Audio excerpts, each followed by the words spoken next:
If you want to enable and set up mobile hotspot on Realme GT8 Pro, first of all, we need to go to settings. Over here in settings, we should be able to go to mobile network, and then we have the personal hotspot. In this case, we can easily turn it on or turn it off just by tapping on this switcher. We also can go to hotspot settings, of course, in order to, for example, change the password or change the name of the hotspot. And also we have some additional settings like, for example, the hide hotspot option, AP band over here, and the use Wi-Fi 6. So if you wish to use the faster protocol, then of course you can do so in here. But keep in mind that if you use this option, you might have some issues on older devices when trying to connect the older device to your hotspot.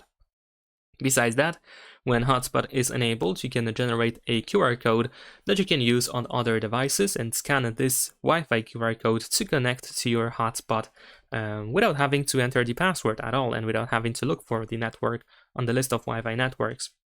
Also, keep in mind that if you go to the control center, then over here you might be able to find the personal hotspot button. In my case, it is already added, so we can tap over here to turn it on or turn it off. And that is all. Subscribe to my channel.